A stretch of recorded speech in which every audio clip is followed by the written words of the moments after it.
JDT atau aksi bertemu kelab Sepanyol, Levante. JDT dikatakan sudah selesai ikat Nacho Mendes 3 musim.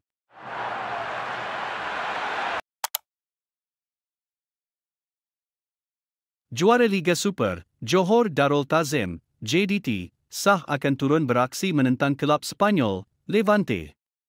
Perlawanan persahabatan antarabangsa ini diumumkan oleh pihak pengurusan JDT di media sosial dengan Levante yang baru sahaja muncul juara Division 2 Sepanyol bakal menjadi lawan mereka. JDT akan bertemu Levante UD dari La Liga dalam kem pramusim di Sepanyol, umum juara Liga Super 11 kali itu. Malah, beberapa perlawanan lagi sudah diatur oleh JDT dan akan diumumkan dari semasa ke semasa di sepanjang kem pramusim skuad Harimau Selatan ini dari 3 hingga 22 Julai nanti.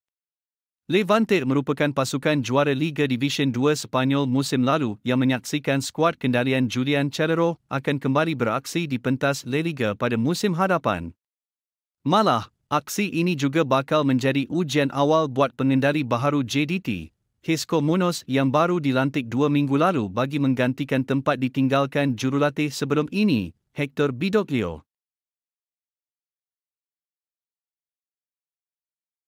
Kabar angin membabitkan Johor Darul Ta'zim, JDT, dan pemain tengah, Nacho Mendes difahamkan sudah hampir selesai dengan kontrak selama 3 musim minggu lalu.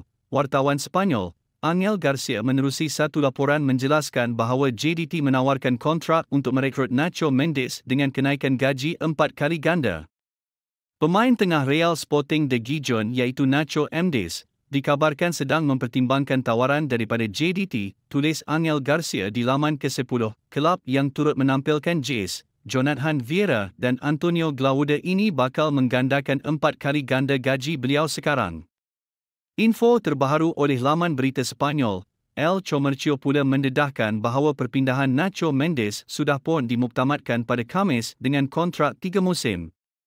Nacho Mendes telah memuktamadkan perpindahannya ke JDT dengan menandatangani kontrak selama 3 musim dan kini hanya menanti pengumuman rasmi, lapor El Comercio.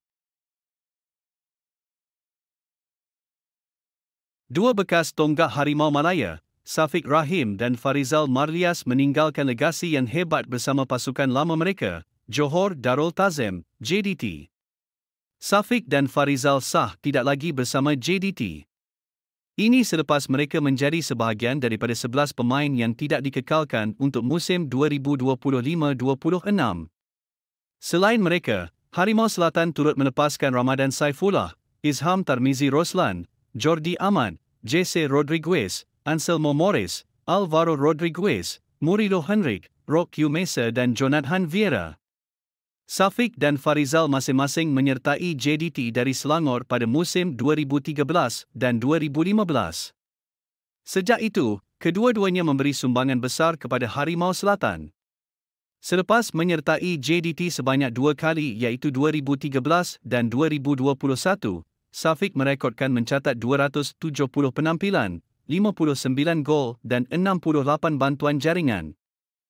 Bekas penyerang Sri Pahang FC, Dickson Muakaema berharap pasukan lamanya itu akan membuat kemunculan semula dalam Liga Malaysia, Liga M. Hasrat itu dizahirkan bekas penyerang Nigeria itu apabila diminta mengulas tentang Sri Pahang menarik diri untuk musim 2025-26. Sri Pahang sah tidak beraksi dalam Liga Super musim depan. Perkara ini diumumkan oleh Malaysian Football League, MFL, semasa mengesahkan 13 pasukan yang akan beraksi di liga itu. Pengurusan Tok Gajah sudah menyatakan hasrat mereka untuk menarik diri menerusi surat yang dihantar kepada MFL pada 16 Jun lalu. Dickson mengakui merasa sedih apabila mendengar berita tersebut.